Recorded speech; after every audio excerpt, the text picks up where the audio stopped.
Hi, I'm Linda from paperboutiquewithlinda.com. I got the idea for this adorable purse from Maria, who posted on Graphic 45's blog. Maria's purse was glued shut here and used as a display at CHA. She had a beautiful chain going up here, but I thought it would be fun to make a purse that would open and close. I made a few changes to her beautiful design and can't wait to share with you.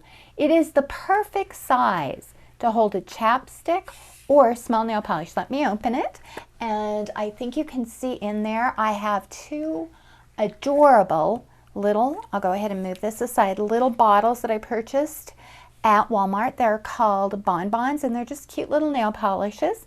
And what also fits in are these cute, or at least one of them, a cute chapstick, and I'll show you how to make those in a moment. I fit two of these nail polishes in there, but I think I could have easily added a third, so you may want to keep that in mind. Well, before we make this cute little project, I want to share with you the paper that I used. I used the 6x6 paper pad, and it's Cartabella Traditions, designed by Samantha Walker. And the stickers are part of her larger 12x12 collection. I just love her papers. And let me open it up. These little tags, I didn't use them, but wouldn't those be perfect to add to that purse? Is just for just a little cute gift. Well, let's go ahead and I'll show you how to make it. It's really very simple. All you'll need to do is cut two 4-inch circles, and you can cut them using a compass, a circle cutter, Sizzix, spell binders. I used my Cameo. You could even trace, you know, a mug or something to get your circle. I used my Cameo. So you're going to cut two of them, and then you're going to score using a scoreboard or score pal or just a stylus and a ruler, 1 inch from the bottom of each one. And then you're just going to go ahead and fold along there. And now we're going to make the base. And for the base of the purse, you're going to need a sheet of cardstock that's 5.5 by 3 inches. And for my purse, the cardstock is a fairly heavy cardstock. And I'm going to score this 5.5 by 3 inches at 1 inch. Line this up to the scoreboard, score pal, or you can hand score it. Score 1 inch, line it up again, score 1 inch from each side. And this is where my design differs a little bit from Maria. I changed the size on this so that all of the edges would line up. Next, I put glue on both of these tabs. Well, you're going to fold in all the score lines. Whoops, I got a little ahead of myself. Fold in all the score lines, and then you're going to cut where I have the dotted lines. You're going to cut right up to this score line on each side. I'm going to pull that up so you can see. And all you're going to do is you're just going to cut from each side. You're going to make a simple little box bottom. And I put glue here and glue on this side, and then go ahead and glue this side, and then we'd glue this side. And I like to use binder clips or paper clips to hold the glue in place. I just, for this project, just used a glue stick. And here is the bottom. And let me show you where I have the two. You could easily have 3, and 1 chapstick will fit perfectly in that. Okay, the next step is to assemble. What I did is just put glue on the bottom here, and then glue on the side here. So it would be glued to the bottom and glued to the side, like this. And then you'd repeat that for the other side. I'd put glue on the bottom and glue on the side. And then when you're finished, you have the bottom of your purse that looks like this. Now you could leave it like this on the bottom if you want. But what I did is I added a strip to cover that, a 1 inch by 3.5 inch strip. Let me show you on the finished one where we're at.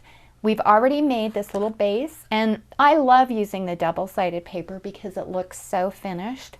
And then we added the strip to the bottom. Next, we're going to make this handle and this handle. You could also decorate the back of the purse as well. To make the handle, all I did was cut a 3 by 3 inch square, and then I used a 2-inch circle punch. Well, I didn't. You could use a 2-inch circle punch. What I did is I actually designed this on the Silhouette Cameo. So if you use a 2-inch circle punch, you're going to punch it, and if you wanted to, you could probably punch it in the middle and save paper. But then what I did is I measured down an inch from each side and trimmed it. And like I said, this is totally up to you, the look that you want for the handle. It's very customizable. And what I ended up doing is once I created this on my software, I just went ahead and cut it using the knife. So when I actually cut two of these, I had them match. But you don't need an electronic cutter for this. You could just do a punch. You could do any of the options, a circle cutter, etc. Well, what I did to attach it is I just kind of lined it up. I didn't want any space showing through, but you can move it up to the top, any look that you want. I just really lined it up and then I glued it on. And let me show you. I glued it here and then I turned it over and I glued it to the back. Now, one of the most, I think, challenging things of this project is to do the magnet. But before I show you how to do that, I wanted to just mention these chapstick covers. All I did was use matching paper, and each chapstick size varies a little bit, but this one I cut a piece of paper 1 7/8 by 2.5 inches, and it's going to depend on the size of your chapstick. And then I put glue, rolled it around, and then used rubber bands to get a really good stick with the glue. Okay, and that was super easy to do. Now let me show you the finish. I used a brad that I had in my stash. Maria, and you have to check out Graphic 45 blog. Her project is all of her work is exquisite. I just used a brad, trimmed off the back, but Maria used an earring here, which just made it so cute. I used the stickers, I used some dimensionals and popped them up and added a little bit of bling rhinestone. Now for the magnets, and I think you can see in there, I used the Graphic 45 magnets. Now, when I attached mine, just for demonstration purposes, I used glue dot, but I highly recommend using your hot glue gun or using E6000 or a very heavy glue, because these magnets are super strong and they will just rip right off of the paper.